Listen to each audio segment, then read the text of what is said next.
The Shawshank Redemption, 1994, is not only a masterpiece about hope and freedom, but also a gathering of talented actors who left a deep impression on the audience. However, behind the halo of glory are terrible tragedies. James Whitmore died in pain from cancer. Brian Libby died under mysterious circumstances, and many other actors suffered tragedies darker than the walls of Shawshank Prison. Join us as we uncover the truth and honor their legacy. Let's go. James Whitmore as Brooks Hatlin. James Allen Whitmore Jr. was born on October 1, 1921 in White Plains, New York. He was 72 when he starred in the 1994 film Shawshank Redemption, playing Brooks Hatlin, a kindly elderly prisoner who works as a prison librarian. With his stoic face, sad eyes, and warm voice, Whitmore turned Brooks into one of the most haunting and moving characters in the audience's heart. Brooks portrayed a man who spent nearly half a century behind bars, unable to adapt to the outside world upon his release. The scene where Brooks hangs himself in a shabby motel room, scrawling the words, "Brooks was here" on a rafter, brought countless people to tears and remains one of the film's most heartbreaking moments. A look at the real life of James Whitmore. Behind the glamour are years of trials, stress, and personal pain that few people know about. In the early years of his career after returning from World War II, Whitmore struggled with haunting memories from the battlefield. Memories of his fallen comrades and his own death from dysentery while stationed on Tinian haunted him throughout his life, making roles like Battleground less like acting and more like a way to ease his inner pain. Despite his illustrious career, Whitmore was fraught with hardship. His first marriage to Nancy Maggette in 1947 produced 3 sons. The eldest, James Whitmore Jr., followed in his father's footsteps as an actor and television director. For a time, the family of 5 seemed happy. But as the years passed and Whitmore became absorbed in the demands of the stage and film, the marriage began to unravel. The long tours, the pressures of work, and his wife's growing loneliness at home drove a wedge between them. After more than 2 decades together, they divorced in 1971, leaving Whitmore with a deep sense of emptiness and regret. He remarried, this time to actress Audra Lindley, but that marriage was also tumultuous. 2 strong personalities, 2 busy schedules. They cared for each other, but could not find lasting harmony. Frequent arguments and long separations led to divorce in 1979. Sadly, even when Whitmore and his first wife tried to reunite in the late 1970s and remarry, the marriage only lasted 2 short years before falling apart again, leaving another scar on his heart. During these turbulent years, Whitmore continued to devote himself to his art, searching for balance. In 1975, he played President Harry Truman in Give Him Hell, Harry, and was nominated for an Oscar for Best Actor. The role came at a time when his second marriage was on the brink of collapse, and it seemed to be a way for him to assert himself and maintain his belief in his values.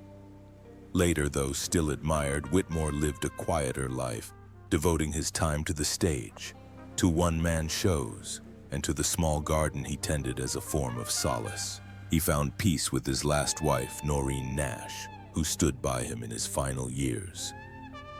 But fate struck when old age brought lung cancer, a consequence of the long-term smoking habit common among artists of his generation. James Whitmore died on February 6, 2009 at his home in Malibu, California, just a few months after being diagnosed with the disease. His ashes were scattered in the Pacific Ocean, a fitting tribute to a life devoted to the arts. At his death, he left behind an estimated $8 million fortune, the result of decades of dedication to film and theater. Brian Libby as Floyd.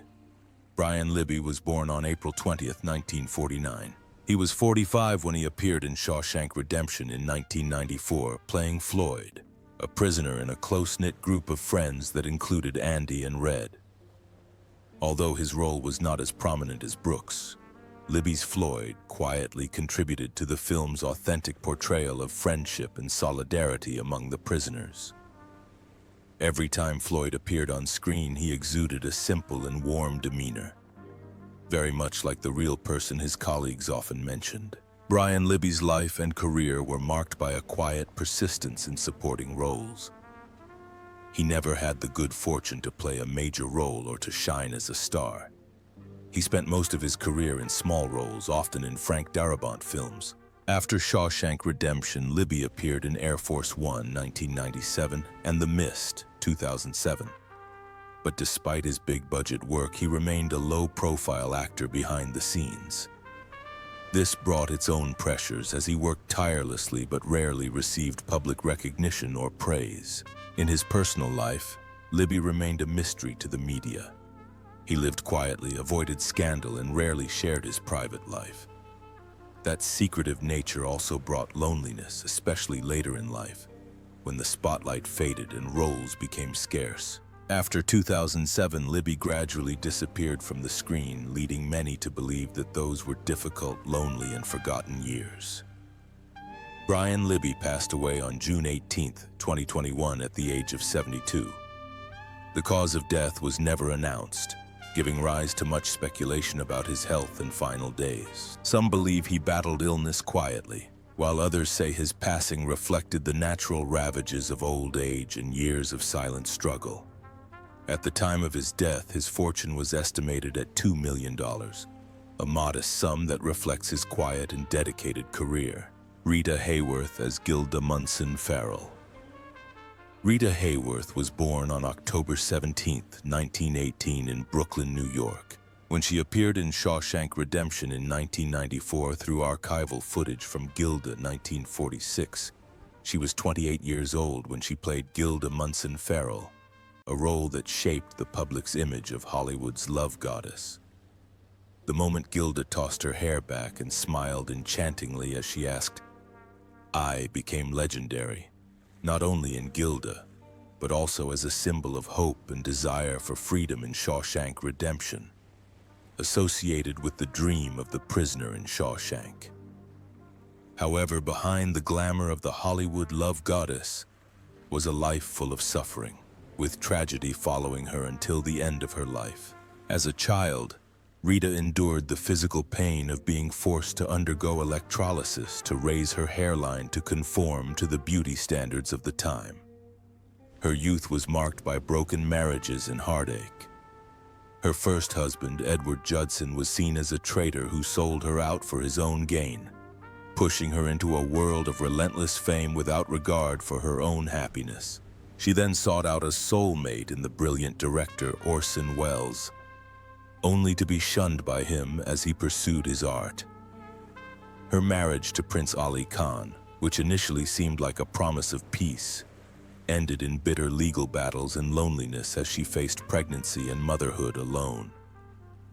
Perhaps most heartbreaking was her final marriage to James Hill, a man who humiliated her, once making her cry in front of friends at a dinner so embarrassing that Charlton Heston later wrote that he regretted not protecting her.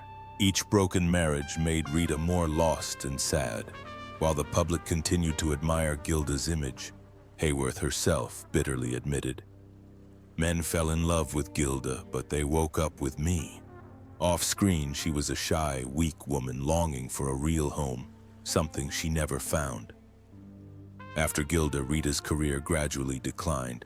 She was replaced by younger stars, and the rise of television further dimmed her reputation. Although she had memorable roles in Miss Sadie Thompson, 1953, and They Came to Cordura, 1959, she never regained her former luster. Adding to her sadness, Hayworth's final years were marked by a long battle with Alzheimer's disease, which began to affect her when she was 42, but was not officially diagnosed until 1980. Her forgotten lines and strange behavior were blamed on alcoholism, a stigma that only deepened her loneliness and suffering. The only person who was always by her side was her daughter, Yasmin, who silently cared for her and protected her from the pitiful eyes and cruel gossip. As Rita gradually lost the ability to speak or care for herself, she lived quietly in a small New York apartment. Tragically, her trusted financial manager took advantage of her, depleting much of her fortune. At the time of her death, her net worth was estimated at $10 million, a fraction of what she had earned during a lifetime of film, dance, and art, eroded by legal troubles, mismanagement, and the devastating effects of her illness. Rita Hayworth died on May 14, 1987 in New York at the age of 68 after months in a coma. She was buried at Holy Cross Cemetery in Culver City, beneath a white angel with a simple inscription from her daughter, "To yesterday's friendship and tomorrow's reunion." A loving note that closed a life that was both brilliant and unspeakably sad. George Macready as Balin Munson. George Macready was born on August 29, 1899 in Providence, Rhode Island. When he appears indirectly in Shawshank Redemption through archival footage from Gilda 1946, he was 47 years old at the time of filming. In this classic film, Macready plays Balin Munson, a wealthy and powerful casino owner whose cold, piercing gaze and commanding presence add to the tension of the love triangle between Gilda and Johnny Farrell. Although he only appears briefly on screen in Shawshank Redemption, keen-eyed viewers can still sense the weight of his presence and his trademark husky voice on screen. Macready's life was not a bed of roses. As a young man, he was involved in a serious car accident that left him with a permanent scar on his right cheek. While the scar would later become a defining feature that helped him play powerful, villainous characters, it also limited him to romantic or heroic roles, a fact that often saddened him. Because of the scar, Macready was often cast in cold, ruthless roles, from Balin Munson in Gilda 1946 to the ruthless General Paul Moreau in Stanley Kubrick's Paths of Glory 1957, one of his most powerful performances reflecting the senseless cruelty of war. His only marriage to Elizabeth Dana Patterson lasted from 1931 to 1943. During that time, Macready juggled the pressures of Broadway and a burgeoning film career, with a demanding schedule and long tours that kept him away from home. The distance and the unspoken pressures of balancing family responsibilities and career ambitions gradually cooled their relationship. After more than a decade together and 3 children, they quietly split. Macready's personal life was filled with loneliness afterward. He turned to painting, art, and long conversations with like-minded people like Vincent Price to find balance off-screen. They even opened an art gallery together in Beverly Hills, a cultural hub during the war years. In his later years, Macready struggled with emphysema, a disease linked to his long-term smoking habit, which robbed him of the powerful voice that had once defined him. He eventually retreated to his home, where he lived out his final years in peace. George Macready died on July 2, 1973 in Los Angeles at the age of 73. His net worth at the time was estimated at $3 million, the result of a long, steady, and admirable career. Morgan Freeman as Ellis Boyd Red Redding. Morgan Freeman was born on June 1, 1937 in Memphis, Tennessee. He was 57 when he appeared in 1994's The Shawshank Redemption, playing Ellis Boyd Red Redding, the narrator and closest companion of Andy Dufresne in Shawshank Prison. The role not only earned Freeman his 3rd Oscar nomination, but it also became one of the most iconic characters in film history, forever associated with a warm, profound story about freedom, hope, and friendship. With his calm smile and wise, weary eyes, Red touched the hearts of millions of moviegoers around the world. Freeman's personal life has also been filled with ups and downs. After a first marriage of more than a decade to Janetta Adair Bradshaw, he married Myrna Colley Lee in 1984. The once solid relationship eventually ended quietly in 2010 after 26 years together. The divorce reportedly cost Freeman a significant portion of his fortune, and he was surrounded by rumors of lingering tensions. Another blow to his life came in 2010 with the tragic death of his niece, Adina Hines, whom he raised as his own, a loss he rarely spoke about but which left deep emotional scars. In 2008, Freeman was involved in a serious car accident in Mississippi, breaking his shoulder and arm, requiring hours of surgery. The accident left him with permanent nerve damage, forcing him to wear compression gloves to improve circulation and live with chronic pain. Despite these hardships, Freeman has never let his physical injuries or personal scandals overshadow his image as a dedicated artist. He continues to work tirelessly, starring in films ranging from Million Dollar Baby, for which he won an Oscar, to recent works such as A Good Person, 2023, and the Lioness series on 2023. Today, at 88 years old, Morgan Freeman remains one of Hollywood's living legends, with an estimated net worth of $250 million. His career spanning more than 6 decades as an actor, director, producer, and narrator is a testament to his resilience and unwavering dedication to his craft. Tim Robbins was born on October 16, 1958, in West Covina, California. He was 35 when he appeared in The Shawshank Redemption in 1994, playing Andy Dufresne, a smart and intellectual banker who was wrongly convicted of murdering his wife and her lover, and who had been secretly plotting a daring escape for 2 decades. This role was the turning point that catapulted Robbins from a critically acclaimed actor to an A-list star, earning admiration from audiences and critics alike for his profound, emotional, and intelligent performance. Behind the spotlight of his career, Robbins's personal life was filled with tension and turmoil. In 1988, he began a relationship with actress Susan Sarandon, a relationship that was considered one of the most admired in Hollywood, but also one that came with a lot of pressure, as both were great artists with strong personalities and outspoken political views. They were together for 21 years and had 2 sons, but in the end, their love could not withstand the erosion of time and the differences that silently accumulated. In 2009, they broke up with the regret of their fans, closing a long chapter of admiration and unfulfilled dreams. Robbins' second marriage, to Graziella Brancusi, took place in secret in 2017, but also did not bring lasting happiness. After 3 peaceful years together, they split in 2020 and finalized their divorce in 2022. Robbins rarely spoke publicly about their split, but those close to him said their private personalities and generational gap made it difficult for them to find common ground, especially as Robbins continued to devote himself to his artistic and political projects, while Brancusi sought a more private life.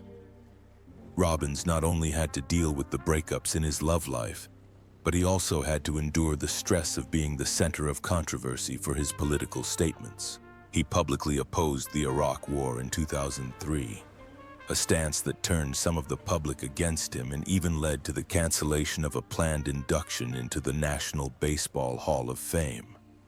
In 2020, Robbins was again criticized for his condemnation of COVID-19 lockdowns, arguing that they threatened free speech, a stance that made him appear more aggressive in the eyes of the mainstream media, although many fans continued to respect his courage and steadfastness.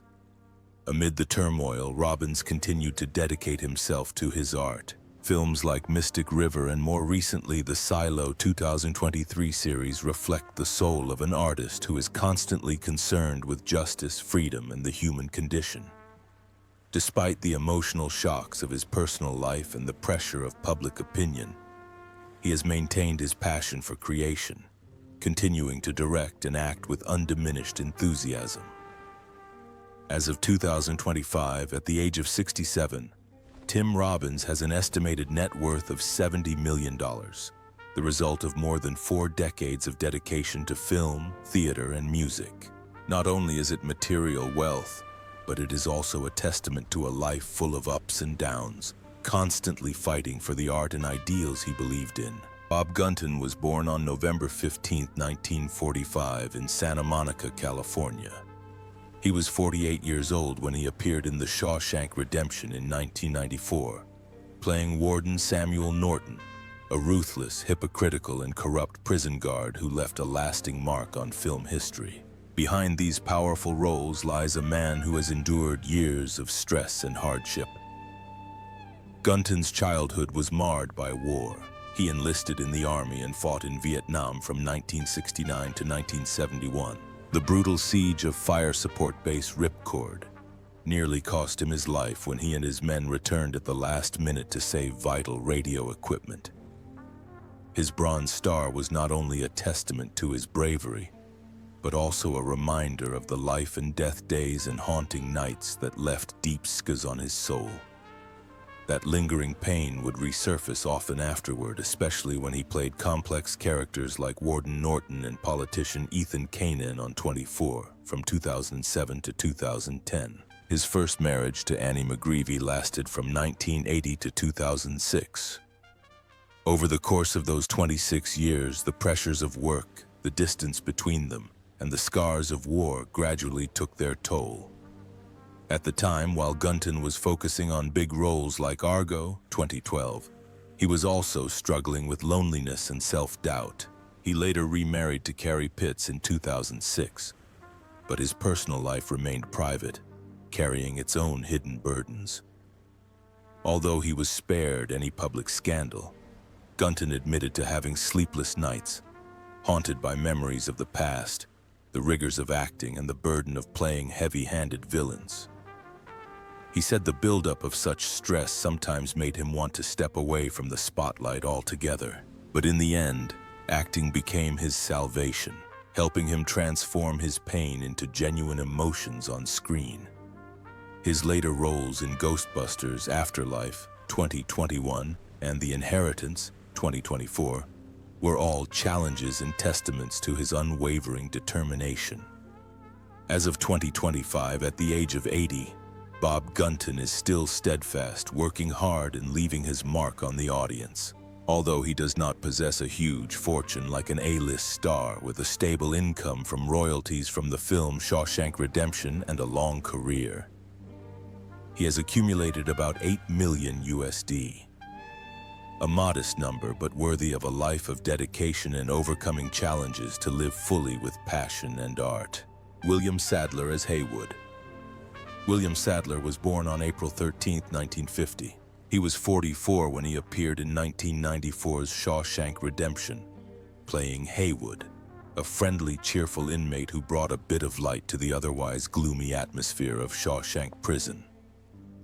While not a leading role, the role enriched the picture of prison life and remains one of Sadler's most memorable roles in a decades-long career.